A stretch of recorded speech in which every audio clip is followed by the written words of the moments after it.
The framework of this lecture series depicts positions to the instantiated power structures inherent to the discipline of architecture and its potentials or its inability to respond to the ongoing global oppositional ideological developments, resulting humanitarian crisis, shifting frontiers, which express itself within our immediate built environment.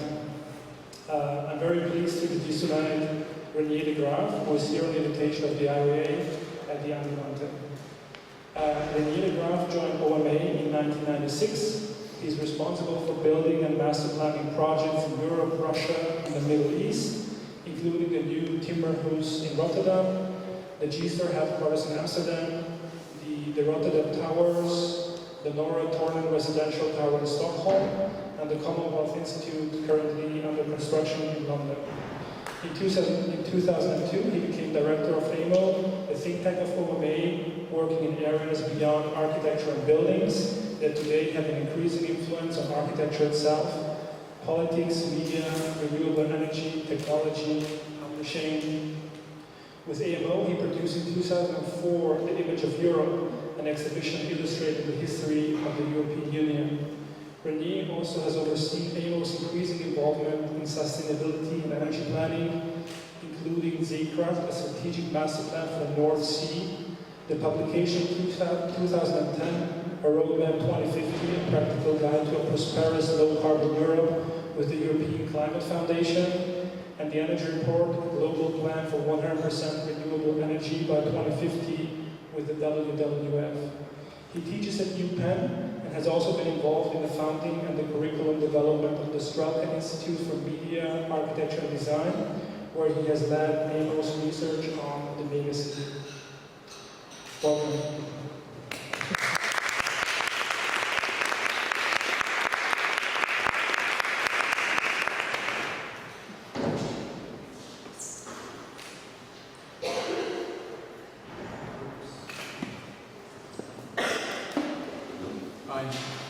Hi everybody. That's quite a mouthful. I will not be speaking about any of the projects that you mentioned, so thanks for mentioning it. Instead, I'd like to reflect on the overriding theme of this lecture series, or at least of this lecture. The theme is architecture or revolution, a quote from Le Corbusier, almost a century old by now, and I must confess I have a real problem. And my problem is that I've never understood this quote, because I think the quote is fundamentally impossible. Does he mean, assuming revolution is a form of politics, does he mean architecture is an alternative to politics? Or does he regard architecture as such an extreme form of politics that it will eventually replace politics? And considering what an incredibly megalomaniac man Le Corbusier was, also the latter interpretation is, of course, entirely impossible. And interpretations of this quote vary for nearly a century. So I guess I'm not the only one. I guess it's illustrative for a position in which architecture finds itself then and again now, also in the work of our office. Even though we are a simple office, architecture is a simple profession, we inevitably find ourselves caught up in politics, not because we particularly look for political controversy, but because somehow political controversy manages to find us. I've called my talk, again another mouthful, architecture after the end of history. That's what many refer to the present time. The end of history in an intellectual sense is defined by the absence of revolution, which I guess puts architecture in an entirely different dilemma, in the sense that it no longer has something to be an alternative to, and it no longer has something to replace. So in that sense, my definition of architecture today is that it's strangely orphaned. And I think we find this in our own work, and I basically would like to talk about our own work and talk a little bit about my own reflections in a more general sense to illustrate this situation. Our office started not with a building, but with a book. Now, I guess you could say that a book almost inevitably is a more political act than a building in most cases, but I think it's interesting because I think also, like the quote of Le Corbusier, this book, many people have read this book, many people have discussed this book, but I think very few people truly understand this book. And I think that because my interpretation of the book is largely at odds with most of the interpretations I read. That could simply mean I'm wrong. But since I've spent 20 years inside the office, started by this man, inside the office, launched by this book, which is more than half of its life, I tend to simply value my interpretation more than that of others. So sorry. Very interestingly, I will try and summarize what I think the real message is of the book even today. This is a drawing. It's a much older drawing than the book. The drawing is about 6 years older than the book. It's called The City of the Captive Globe. It's a grid. Presumably it's the Manhattan grid, but since it's infinite, you don't really know.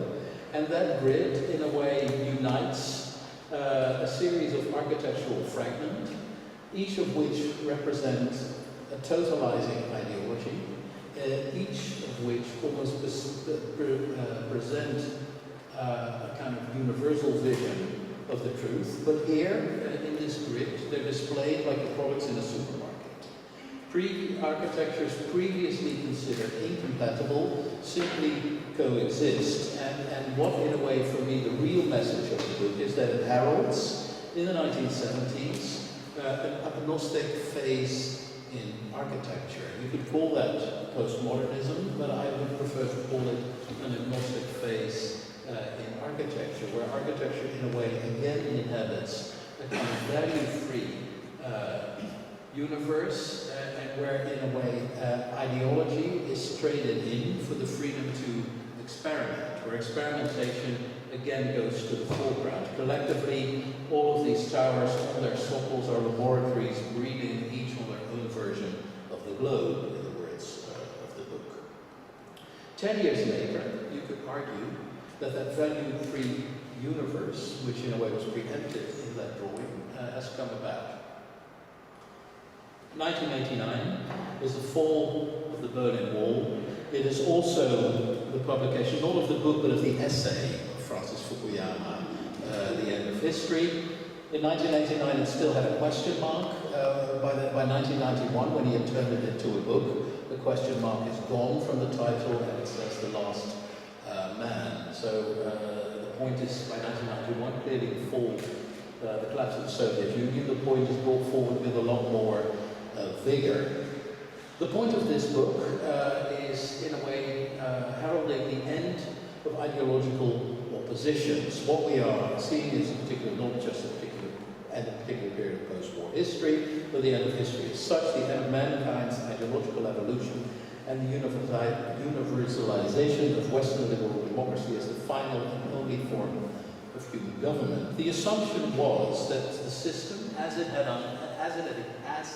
had existed until 1991, the kind of global standoff between competing ideology, would disappear in favor of a kind of rolling out of Western liberal democracy as a global system. That would only be a matter of time. And this was, of course, the story of the 1990s. It was the story of the Yes regime, where, in a way, the presence of democracy throughout the world, in a way, was also made the world a global entrepreneurial playground for businesses, also for businesses as ours. In the 1990s, we went from one relatively amateurish studio-like office on the 7th floor in Rotterdam to a kind of global organization with a lot more people and an office in continent, we also, as a result, have projects in almost every continent. That in itself is not interesting. That happened to many companies. What in a way we did during those times is not only that we work in the whole world, we made sure that the whole world also worked at us, in the sense that we grew, I think, from 35 when I started to around about 350, I think presently it might be a little bit more, 45 to 50 nationalities at any given moment, and a kind of united progress of Benetton, which in itself, again, isn't interesting. But what is interesting is that this existence, coexistence of cultures inside an office is at the core of the creative formula. The Dutch are a minority in the Rotterdam office. The Americans are a minority in the New York office. The Chinese are a minority in the Hong Kong office. And clearly in Dubai you don't have any majority. Our office is an ecology of minorities, which means that there isn't any cultural savoir-faire. There isn't any preconceived idea as to how anything ought to be or should be done. There is just doubt, endless interrogation, painful sessions, trial and error, a lot of error, and you see the man with the bald head in the corner, our founder, is the one overcome by the worst doubt at any given moment. It's a phenomenally inefficient way of working. It has one advantage, is that when any idea survives the process, it is a hugely robust idea. So we have a huge amount of doubt, and occasionally we have a result, but the result then stands. The result is also able to withstand criticism, because any kind of criticism the outside world projects on the product has already long been imagined inside the office. This is CCTV. Meanwhile, finished. This was a commission in 2002. It was actually a competition. At the time we had the choice. And this is in a way illustrative, even after, shortly after 9/11, illustrative of how one thought the whole world would be blue. The fact that this was a relatively neutral, calm, considered, equal choice in the office. When we chose to go for China, simply because we knew the whole goddamn thing would be built and the Americans would turn the World Trade Center into an endless talk show, but it was a pragmatic decision, and it was a pragmatic decision clearly in a context of huge ideological oppositions. I mean, one form of politics and another form of politics, but I mean, judging from the two images, also the differences there are quite dubious. Anyway, 25 years later, in September, it'll be 25 years exactly after Fukuyama's book, after the collapse of the Soviet Union. We, of course, find ourselves in a situation where we have projects all over the world, but the world is very different. The world is not homogeneous. This is our admittedly simplistic categorization of political systems as you have them in the world. Blue is democracy. There you have elections. Red is non-democracy or dictatorship. There you don't have elections. And yellow is an increasingly successful political systems where you do have elections, but you know in advance who's going to win. A very successful form and very persuasive form of politics, because it allows you the outward appearance of democracy, but it prevents the chaos that you need to, and the level of coincidence that ensues in its wake. It's a very persuasive system to dictatorships to seem democratic without really ever becoming democratic. But it is also a very persuasive system to democratic leaders who do not have any appetite for criticism. I mean, I think Turkey is still blue in this drawing because it's old. It should meanwhile be yellow. Maybe Hungary should be yellow. Italy, Berlusconi's Italy, doubtful. God knows what's going to happen to the US in November. But the point being is that the yellow, by being ambiguous, is strangely eroding former oppositions. Quite a different outcome than everything being blue. I would like to present a number of projects in different situations, in a way to show what ensues when you in a way get landed in these situations. The first project is in the glorious Republic of Kazakhstan, a former Soviet republic, as you can tell by the drawing, also clearly with the legacy of communism, a steppe, rapid industrialization started under Stalin, admittedly impressive forms of public housing, which in a way still function and still house a great deal of the population. But more recently they have struck gold, well they've struck oil, but that's round about the same thing. So this is the way Almaty in Kazakhstan looks at the moment. This is a nightclub with a limousine with relatively predictable activities inside. It's very appropriately called Petroleum, the nightclub.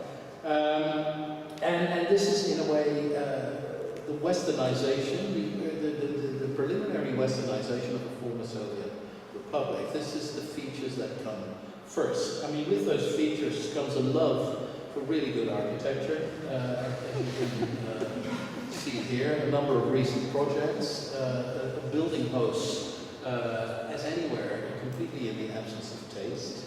And we wouldn't be we if in the middle of that situation we would develop a spontaneous fascination for the former constructivist experiments that they just happily left behind. There's a drawing, this is preliminary models. We were supposed to do a science campus, which they refer to as Naukograd, which created some confusion when we were meant to make a Soviet concept, but it turned out to be the Russian translation of the Japanese term. But anyway, inspired by the past they were happy to reject, we embarked on new experiments with a great deal of enthusiasm, and these then resulted finally in a science campus, in a very beautiful landscape in a steppe project. But these were our clients. Our clients viewed things somewhat differently and were admirably direct about it. This is some of the correspondence with our project leader, who's called Richard. Richard, we don't have time for this talk anymore. Tomorrow, we need to present the options to our bosses. We cannot just say, Omar told us it's better. We need to prove it with arguments. I don't want to stand for an which is just submitted as a nice to have after discussion. The discussion goes on. It gets more aggressive. Richard, I have got marked copies which you gave me proving the evidence of agreements. It is strange to see your resistance. I will report the issue to Yermak. So here you can imagine the 1 o'clock in the morning, knock on the door. So that went on. The project didn't need to be tendered to any contractor. The contractor, like the outcome of elections, I guess, was known in advance. The contractor was the contractor, the Mabatex group, who also was the contractor who did the president's palace. So in a way, the choice of the contractor was a foregone conclusion. And we did some research on this contractor until we found that essentially the man there was a former Yugoslav man from Kosovo who made a fortune into arms smuggling during the Yugoslav war, money which he had invested in a large-scale construction company in Kazakhstan. But I mean, that was a bit too much, at which point I can't remember whether it was them asking us not to come anymore or whether it was us asking not having to show up anymore. But for some reason the project, I think officially is on hold and has been for a while. But we got another chance. We got another chance in the whole of the Naukograd itself, in Russia, on the outskirts of Moscow, where in 2010, Russian billionaire businessman Viktor Vekselberg, on instruction of the Kremlin, in a way was meant to kind of create from scratch an innovation city housing new technology. Massively impressive, ambitious, large operation on the outskirts of Moscow, for which we made a plan in competition with other firms. But for a long time, it looked like we were going to win that competition with a lot of reports in the international media. There was also a jury of international jurors where we were commissioned to elaborate certain parts of the center, as you see here, which we presented to the highest levels, even presented to the then Russian President Medvedev.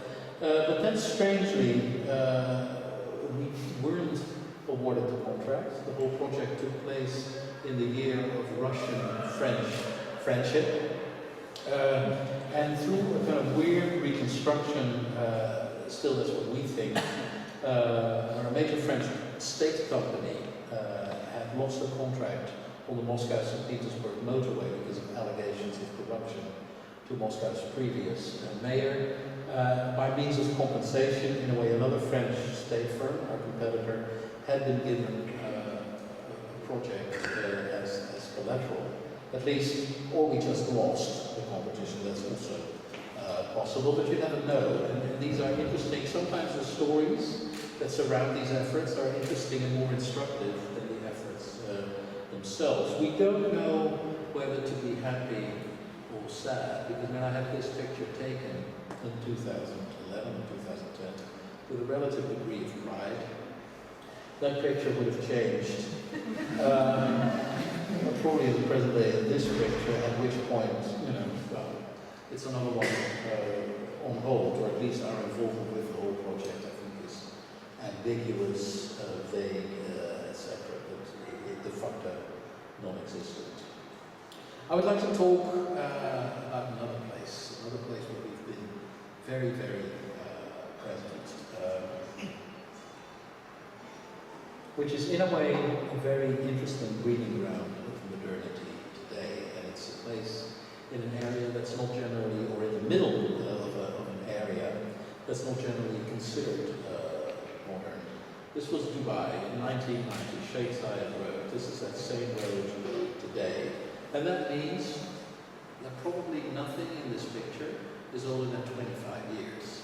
More realistically, nothing in this picture, 80% of this picture, isn't older than 10 years. Nevertheless, there is a very vibrant metropolis which competes on a global level, basically with a lot of global cities, almost starting from scratch at a phenomenal pace. And whatever you think of the architecture, whatever you think of the place, that speed and that insistence to do such in such a short time is impressive one way or another.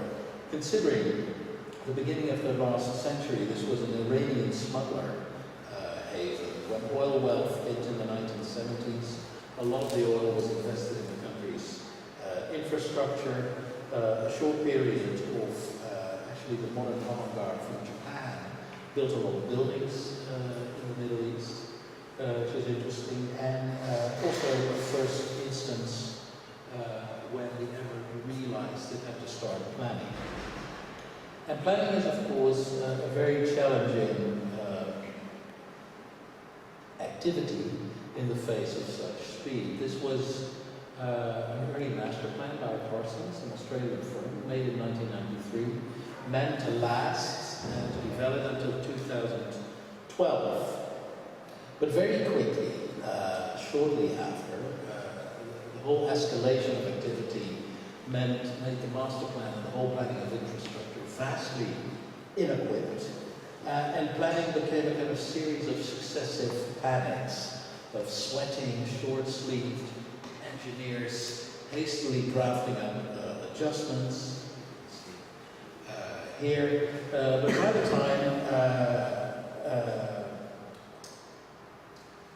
sort of in the middle of the 2000s, the whole master plan, which was meant to have lasted for another 10 years, was outdated and essentially replaced by this drawing, made by the planners as an adjustment of the old master plan, but which is de facto a kind of tracing of an aerial photograph of something that had already been decided and existing. So planning became a way of keeping up with reality rather than a way of preempting reality.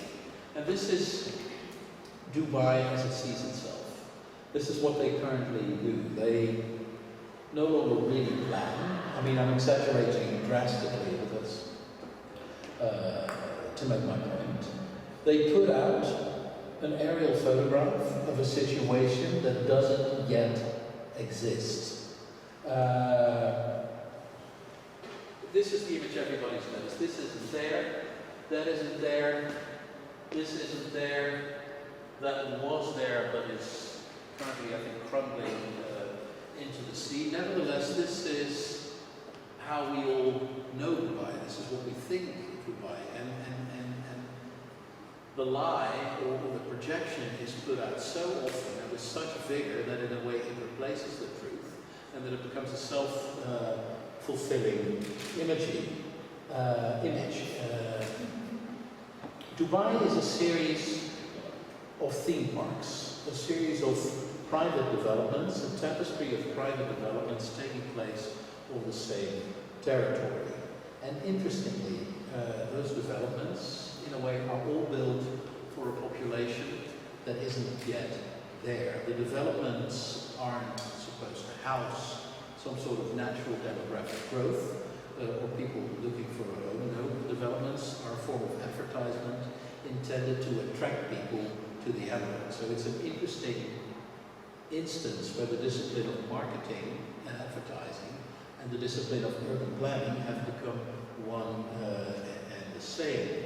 It drives on a kind of internal competition, and it drives on a competition for attention, to the point that you could say that what this image of delirious New York signified for architecture, and here you still have the grid, here you still have a single view of the city, and it's the city that in a way brings together different architectures. Here in Dubai, you in a way no longer have a collection of architectures, you have a collection of cities. The city of the captive globe has gone plural. In a way, the city is now just as much a matter of multiple choice as architecture was a matter of multiple choice 40 years ago. The level of cohesion doesn't take place in the realm of the physical anymore. The level of cohesion takes place in a completely different way. What this diagram signifies, these are all individual real estate companies responsible for any of these developments.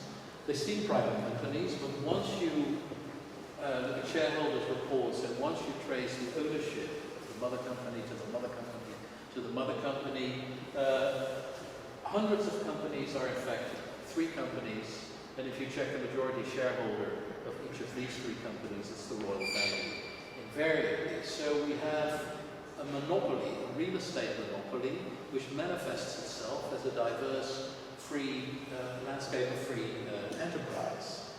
And it's sort of interesting. This is the man where all the rivers end up. And it's sort of interesting because Dubai has diagrams signifying the institutions of its government. And this diagram, I think, I mean, if you draw a diagram of London or of the governments of the UK, it doesn't look that dissimilar. But the interesting difference emerges when you start to examine how a diagram like this of public offices is populated. This is the public sector, and this is the private sector. And it's not because of local dress that people look the same, it's because people are the same. Where in a real democracy, taking up public office means relinquishing private business interests. Here it's the other way around. Here business interests are a prerequisite to assume public office. I mean, you can look at it in more detail. The chairman of the executive council is the leader of a major property company. Department of Economic is another major property company, and the person running the port is again running another major real estate holding as well. They are simultaneously, deliberately occupying both positions to the point that what we are talking about, and this is of course a small city-state, and its size is conducive to that level of fusion. But you don't know whether you're talking about a country, you're talking about a city-state, or whether you're actually talking about a corporation operating from a limited territory with great economic success. I mean, their airline is a major competitor to KLM and even to Lufthansa. Meanwhile, their real estate companies, in a way, export their development knowledge, a little bit like Singapore, all over the world. In fact, this is all the places where Imar, the developer of the Burj Dubai, the Burj Khalifa, is active. And it essentially is a territory that ranges all the way from Morocco to the Philippines. So it's a very small city-state with a massive global economic footprint and significance in that part of the world. This is the type of architecture they make. Kind of, I don't know how to describe this, but I guess in English there's more than words. This is a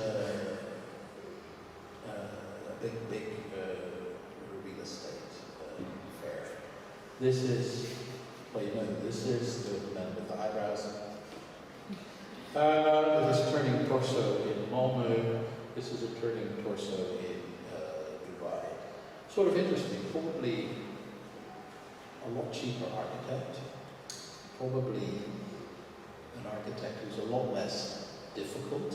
And probably a building budget which is about a third or a fourth of the thing in Malmö. And the result, well, pretty similar to the untrained eye. So it's sort of interesting because this is in a way a collection, a collage we made at the office, of all the buildings made by these architects, which actually nobody knows. Often they're big engineering firms that have an architect working for them. Often they're not even really architects firms, who for in a tenth of the time, in a tenth of the budget, actually produce this skyline. Now, this is another collage. This is a collage of all the masterpieces made by all the Pritzker Prize winning architects that we know. This is a skyline, Calatrava, Dietz, I don't know who this is. Anyway, the skyline of the 21st century architectural masterpiece. And then, of course, it begs the question, is there really such a difference? I mean, if you think architecture or revolution, architecture, revolution,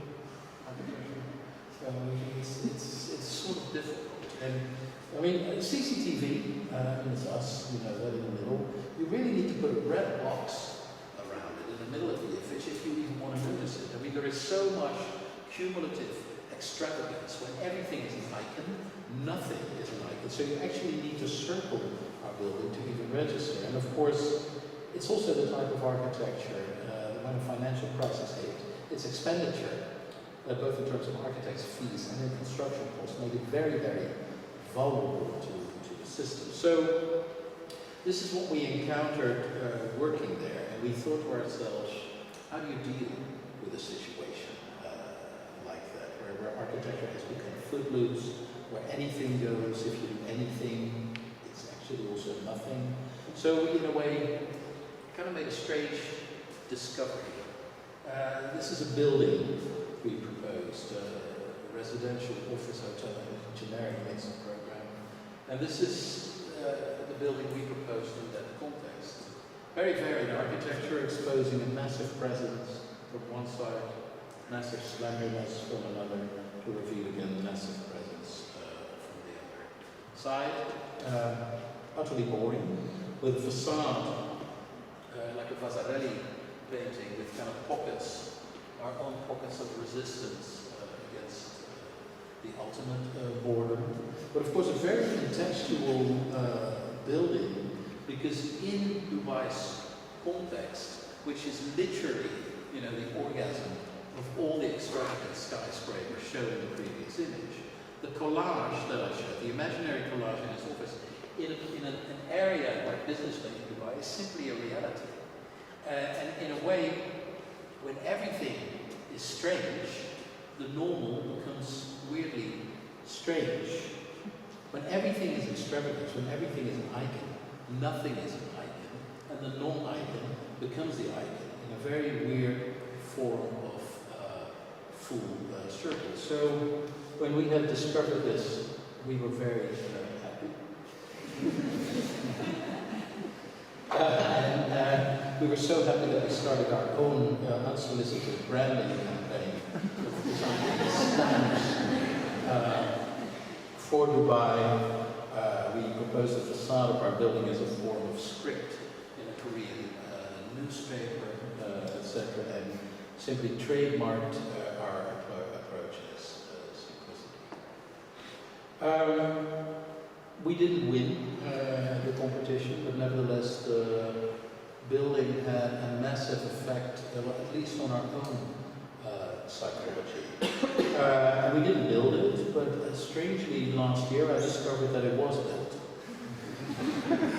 It was built, this is the Holiday Inn in Beirut. Very sort of interesting icon in the city. A building that has been empty, I think, since the 1980s. Has bullet holes all over the place because it was the hotel, one of the highest buildings of the city at the time, so the main location for snipers during the Lebanese civil war. This is inside the building, a young Palestinian freedom fighter in front of a photograph of Nasser. And still the building stands there, and the city is thriving. It's a thriving real estate venture like in many cities, but this building of about 100,000 square meter still stands empty. And across the road from it, this building goes up. It's like a demo. It's called the Terraces. Another contemporary building, a modern building. So here they stand. Some two things of a relatively similar size. One new, one old.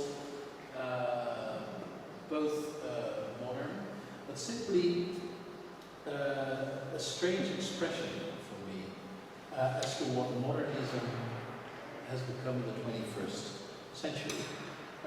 This has rectangles, that has rectangles, this has white concrete, that has white concrete, but somehow something has changed. And if you, like us, rigorously propose modernity in the 21st century, it is, I think, important to give yourself notice of what exactly that change is.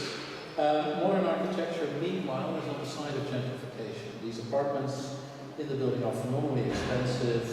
Lebanon, and in particular Beirut, is undergoing a massive real estate boom, where, like any major city, people with moderate incomes can no longer afford to live in the city centre, where real estate and modern architecture is actually alienating the very people it once looked after, and where,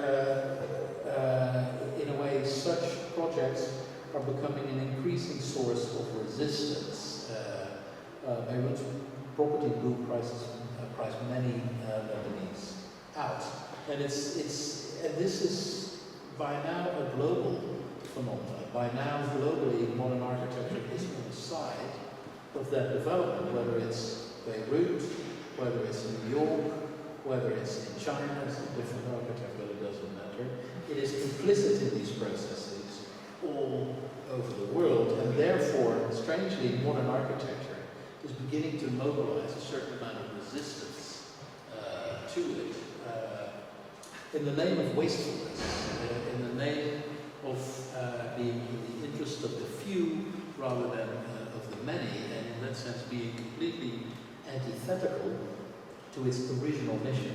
For me, it's very strange that this is, of course, the famous speech. Nobody knows the content of the speech, nobody's ever seen the speech, but the speech is golden and escalated through rumor after rumor after rumor.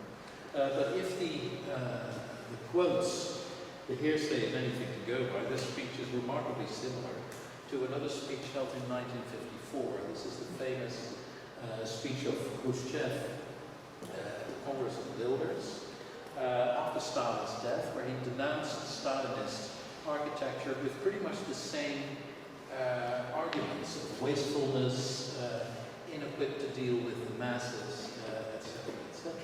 And it's now, and this was an argument for prefabrication, for simplicity, for mass production, and it is now interesting to see the same modern architecture encounter similar arguments to the contrary. Let's look at a number of architectures and their 21st century reincarnation, and it's a very nasty series, I'll warn in advance. This is Golosov, the Workers' Club, 1928 in Moscow. This is constructivism in the 21st century. Zaha Hadid architects in Cincinnati. This is the Wolkenbügel by Elishitsky. This is the Wolkenbügel by Neuterwings in Rotterdam Harbor. This is L'Unité d'Habitation by Le Corbusier. This is L'Unité d'Habitation by Richard Meyer. This is the Rietveld Schroeder House, or House 20. This is House 6 by Eisenman. And of course, we have to complete the cycles, the Barcelona Pavilion with its onyx marble. And this is our own bus stop, where the same language prevails with a drastic reduction of the amount of marble that this is, well, you know what this is. The Maison Domino, the beginning of modern architecture, the beginning of the plan libre, reinforced concrete, allowing flexibility of walls, allowing the facade libre. And meanwhile, also this concept exists. It existed for over a century. Here, it's built a one-to-one mock-up. But this is not the Maison Domino. This is actually from a real estate site in Greece, where people deliberately leave their homes unfinished because it makes you eligible for very interesting tax breaks. So one could argue, looking at these examples, that even though modern architecture continues to exist very vigorously, with a lot of publicity in the 21st century, that it's something completely different and sometimes even opposite, and that in a way the orphaned situation that I mentioned in the early introduction really has affected modern architecture to even, work for contrary forces. It's very interesting to talk and to look at economics in that sense. This is a recent book, Capital in the 21st Century by Thomas Piketty. And in a way, reading this book, it talks about the economy, but it also casts a very interesting light on the history of architecture retrospectively. The book, Thomas Piketty, French economist, makes a very simple point. There's two ways of making money. You can make money by working and earning a salary, or you can make money by having money, by the return on assets, on fortunes, etc., etc., etc. And you can say that as long as you make more money by working than you do from having money, that by working hard you can sort of catch up, you can become richer. The moment you make more money from having money than you can ever do by working, somebody who has no money can work his ass off, and at the end of his career he'll be poorer in comparison to somebody who had money. So that is a moment when hereditary wealth, in a way, again starts defining social classes. That's a moment when all fantasies of the 20th century start to assume a very different life. Now, the value of Piketty's book is that he's conducted an analysis of the two over a very, very long time, basically since the beginning of economic exchange. And he has analyzed the curve of return of wealth versus the curve of a return on labor. And what is a very interesting observation is that actually what we think is normal, that you make more money by working, is actually a relatively exceptionally short period in history as a whole. It is there. Let's look at that. The period where actually the curve of a return on labor surpassed the curve of a return on wealth goes roughly for a part, not even the whole, but for a part of the 20th century. And if you overlay this development on the history of architecture, a very interesting pattern starts to emerge. These are utopian visions as we've known them in the 20th century.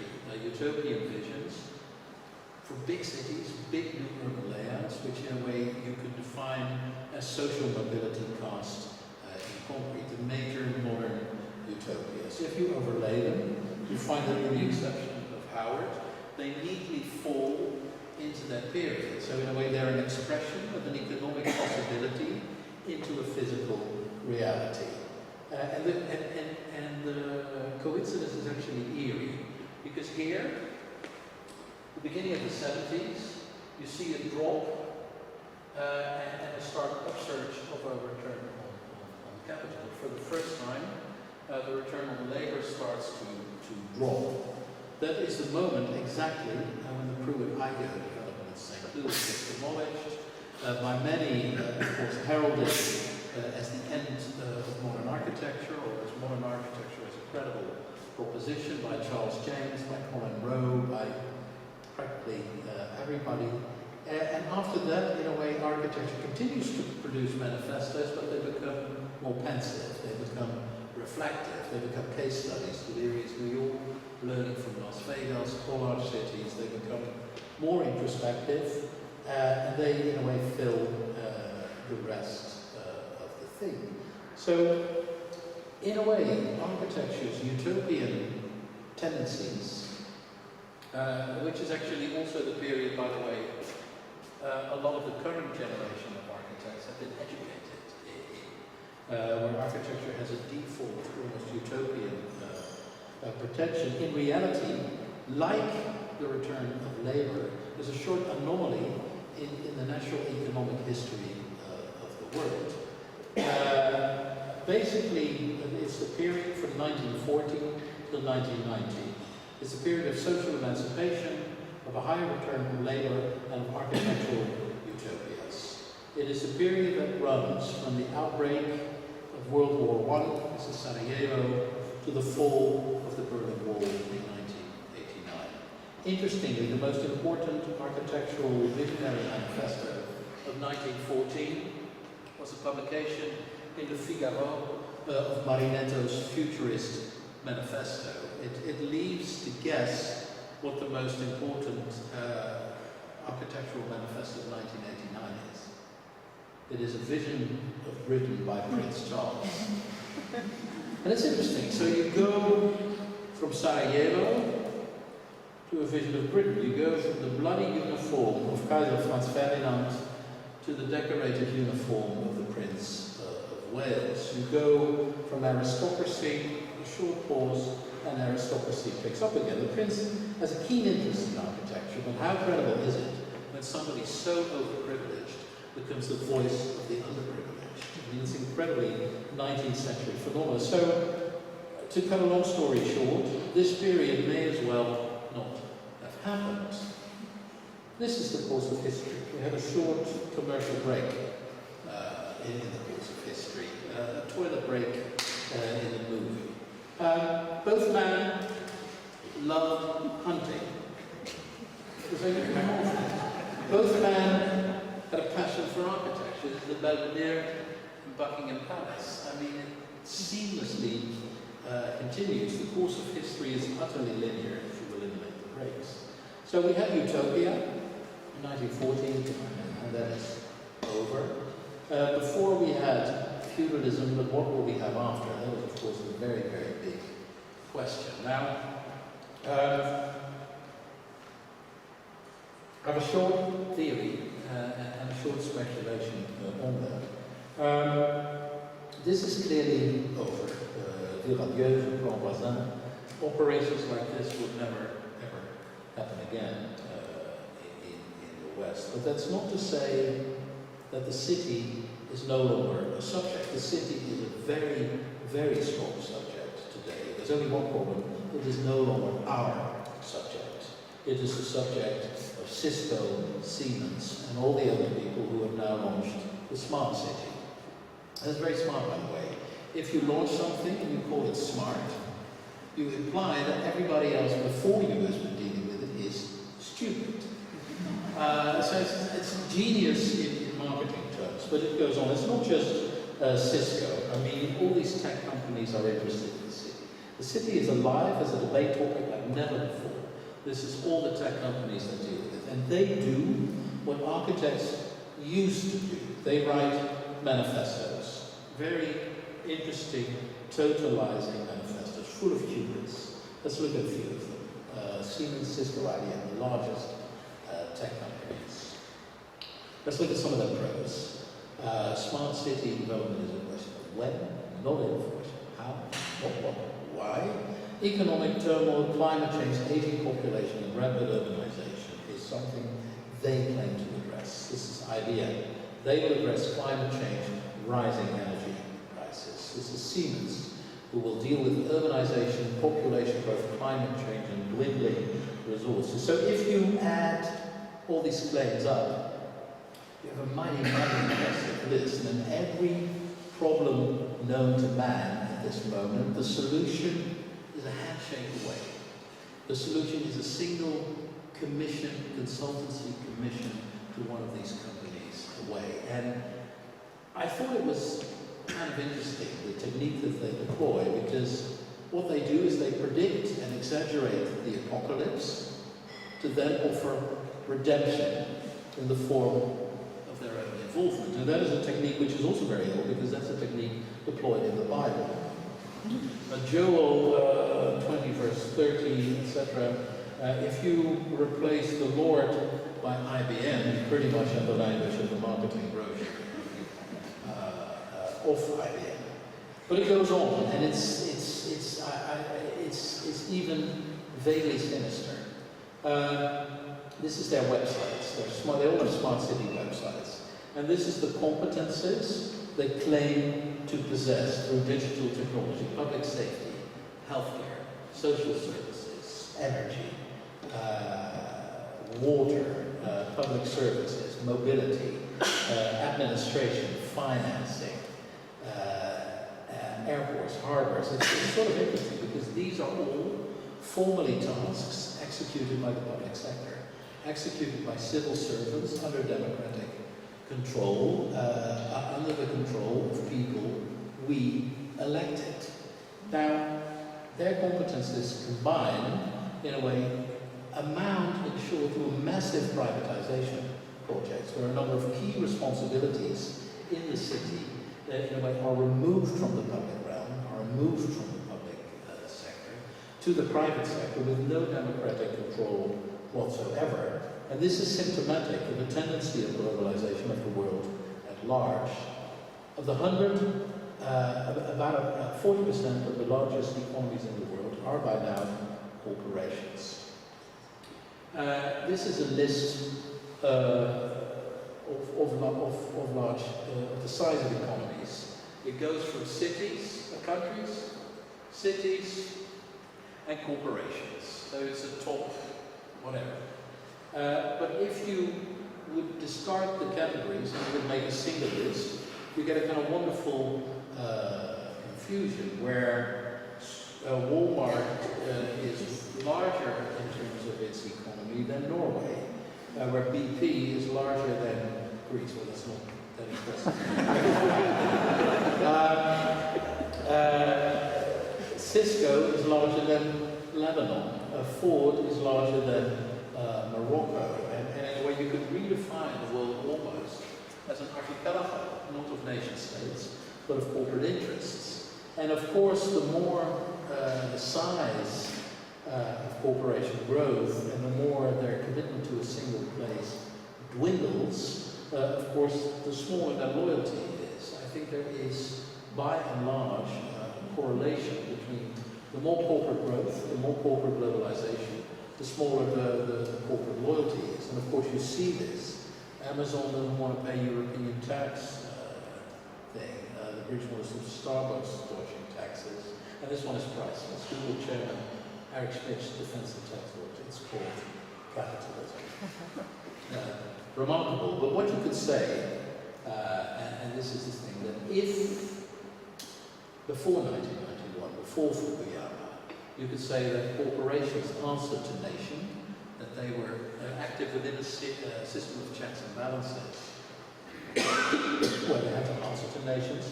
But currently corporations, in a way, are in tandem with the world, but the world has no government, and therefore the whole system of checks and balances that is active in the above configuration is not active in the below configuration, and those with the democratic mandate kind of become the odd one out. The economy has largely divorced from the political and got the better of the political, at which point the political becomes a marginal phenomenon. If you look at global governments, where before 1991 these represented real ideological differences, currently they are involved in a contest to acquire the Olympics as the last remaining purpose of that government. So, in a very final and nasty instance, it's not only architecture, it's not only the city, but in a final instance it's also the political that has become a matter of interchangeable, multiple choice, value-free phenomenon. And there, of course, worrying tendencies amount. Let's go back to Fukuyama's book. Written at the time the wall fell, but we know the effect of the wall. If you look at Germany alone, the effect of the lack of loyalty to place is very, very clear. Demographics. The wall is gone, but East and West Germany have never been more different. The same goes for income. The same goes for the unemployment rate, although it's in the other direction. The same goes for foreigner. Massive nationalist tendencies in the part where there are least foreigners, as anywhere. And in a way, an intangible wall between two territories has taken the place of the real wall. The wall is gone, but it's still there. And even if the wall in Berlin is gone, there is now a proliferation of walls globally in the making. No longer between ideologies, but largely between rich and poor. This is the place where Trump's wall will be between the US and Mexico. The end of the Berlin Wall has led to a proliferation of walls. The natural tendency of globalization is not one towards homogenization, but towards an increasing difference in a resistance against this homogenization. This is an overview of some very interesting things. The demise of an interest in learning other languages, which is by now a global phenomenon. Air traffic. We used to think that planes would go bigger and journeys go longer. The reality of the tendency is that there is more intracontinent travel, and actually, contrary to the projection of airplane sizes, actually the realization of airplanes is smaller. I always thought atheism was an inevitable outcome of mankind's evolution. I'm an atheist, and I always thought that it would only be a matter of time because everybody else would be too. You just needed to be patient. So this is the amount of atheists globally in 2010. In 2050, the amount of atheists is actually declining. So what I thought was the way, the ultimate modern apotheosis will be a marginal group in 2050. I'll be dead, probably. And of course, strangely, the world that we thought was going to be all blue is not all blue and is massively divided also in terms of political system. So much that what we thought were self-evident global values increasingly turn out to be less so. These things are considered very, very differently in the different corners of the part of the world, which largely makes geopolitics a very complicated trade-off between morals and money, between finger pointing and money counting. That's Chairman of the President of the European Commission.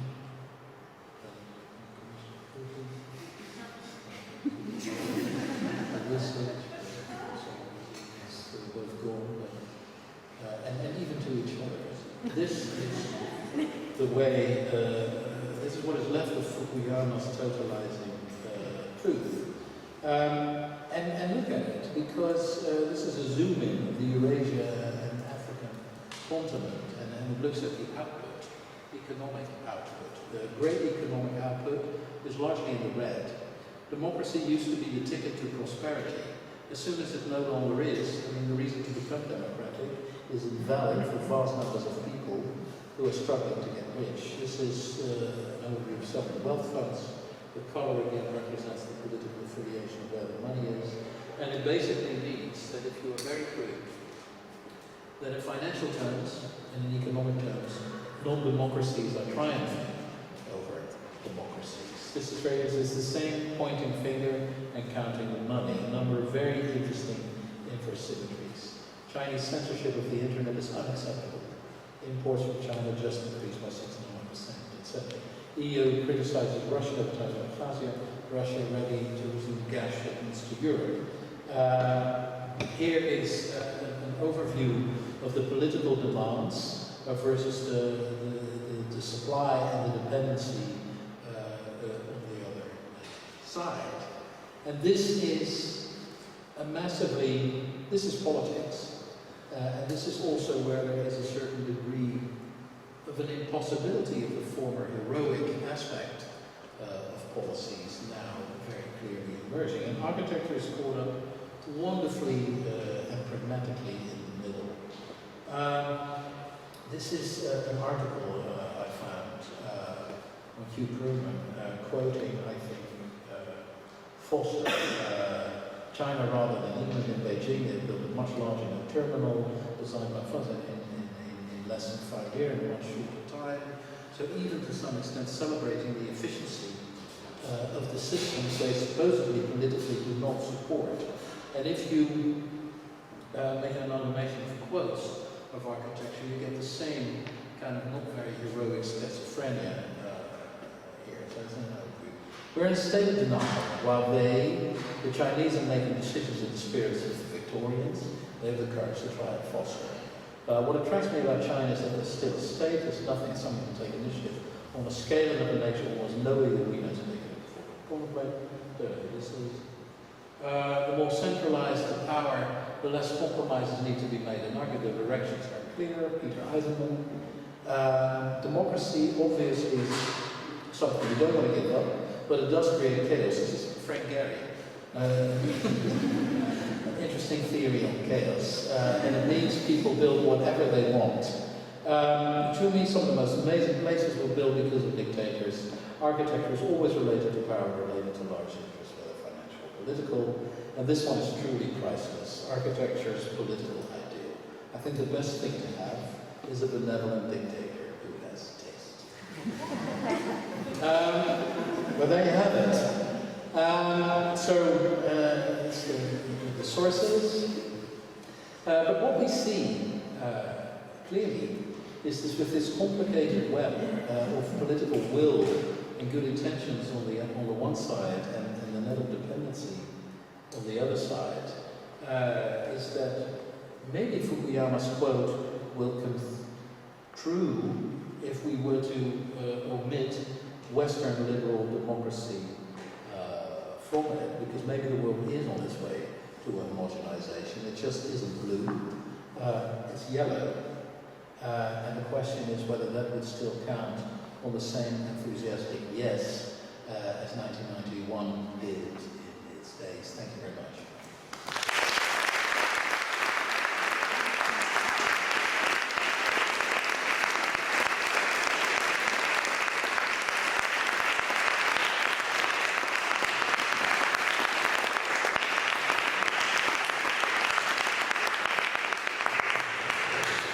Thank you very much. We have some time for questions from the audience. Who would like to go first?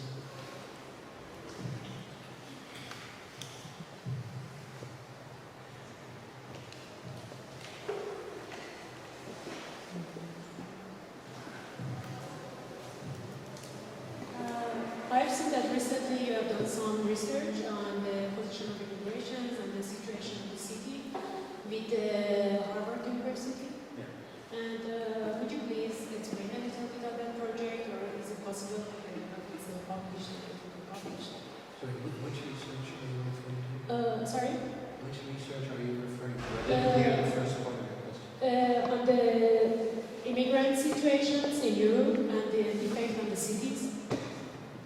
Well, Harvard is currently doing a research in the office about the countryside, as in a way the new territory when everybody's talking about the city.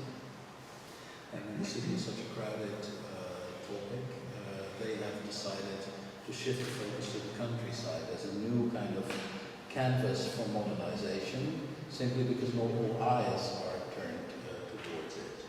And it's very interesting that a dwindling agricultural legitimacy of the countryside is actually in the porous nature of the countryside, with shrinking villages and cities, actually a territory that could, in theory, stand to benefit from immigration substantially, because it's the territory of the most aging populations, with the most dwindling demographics, and it could be a revitalization of its economy through a weird kind of alternative industry that looks rural, but in fact isn't really rural the way we tend to see it. So it's an interesting paradox that the countryside, which we think is traditional, we associate with old-fashioned, we associate it with arrière-garde,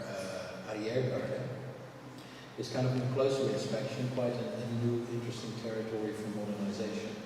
So that is the nature of the research, as far as I know it.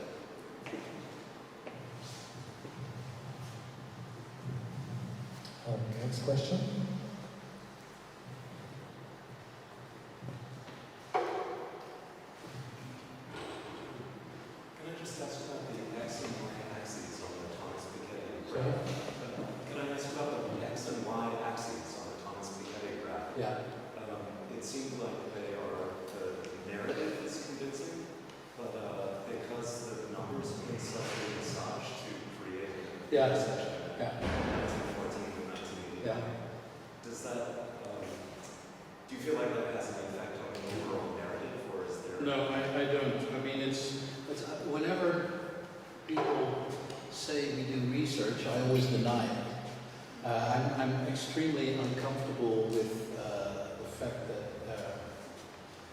our work would be research, simply because I know how it comes about, and then a healthy dose of manipulation goes into almost any product. But I think, that's also very evident from the way I talk about it.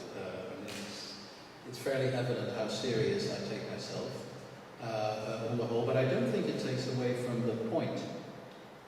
Because I think the point, even if the dates do not correlate precisely, that doesn't matter, because even in any writing of history, dates are partially manipulated simply to be able to grasp history, which otherwise is, I guess, simply chaotic. So, and of course, there is the short 20th century. Another theory which supports it.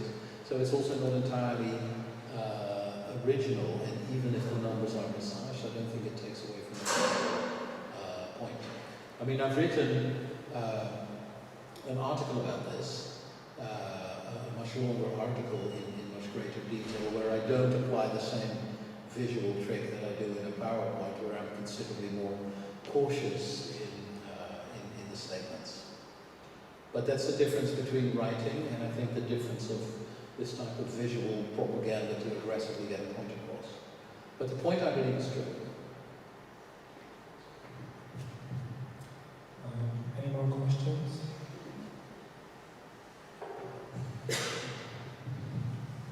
I have one question. What happens if there is no political stream anymore worldwide, like a shop like in yellow, Yeah. but only private interests? So there is like in the internet stream, millions and billions of opinions, and no streaming would follow. What is then the profession? What you would head for? Well, the architecture now is orientating on certain political systems, so you pinning it down to certain personalities or political attitudes, where you want to be involved or you would not like to be involved. And Yeah. with the private companies, it's completely reversing it, and with the internet, it's even enforcing it. Yeah. But I mean, I think strangely, of course, what the message of the last slide is, and that's the really tricky thing, is that it's not, I mean, I still introduce the caveat of presenting it like a dystopian future. I mean, I wonder from practice to what extent the last slide is already a reality, whether that is simply already the case, that, I mean, we see so much impotence of political power, we see so much impotence on the side. I mean, simply, there's hardly a dialectic anymore. I mean, it seems that all activity, whether it's artistic, professional, cultural, or political, that the conceptual essence of anything is a conflict of interest. And a conflict of interest is something bad, it's something we have been trained to avoid. Nevertheless, it's the reality of almost anything we do, and I think that partially, in political terms, requires a mind shift which we haven't even begun to define philosophically. I mean, I think there's so many instances where you see, for instance, left-wing parties standing for conservative policies, left-wing parties who are separatist movements for bigger political unions. You see conservative movements with remarkably kind of almost socialist interventions. We have, like, you know, there was chronochaos was the term applied to preservation in the Venice Biennale of 2010. I think we sort of have a polychaos or political disorientation and confusion. Likewise, where a lot of the opposites supposedly present in the system do not really exist. Because, I mean, part of the message also of the lecture is that you work in different systems, but the traits are remarkably similar.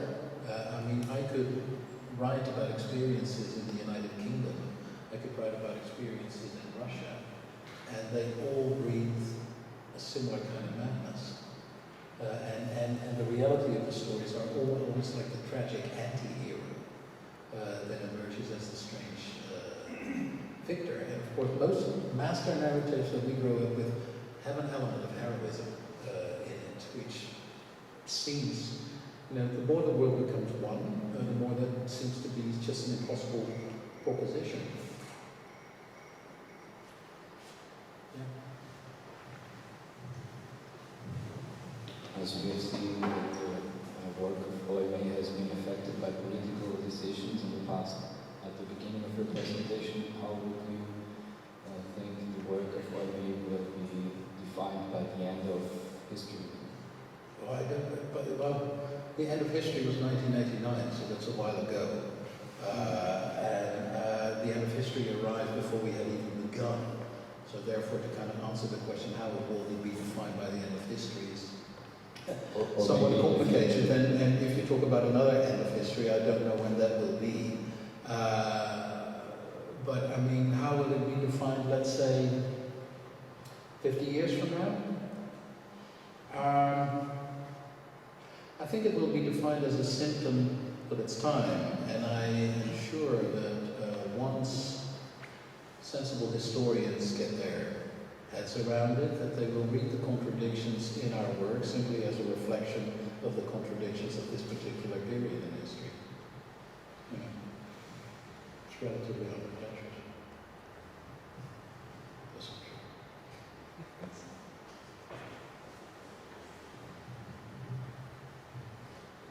Okay. Thank you very much for the lecture.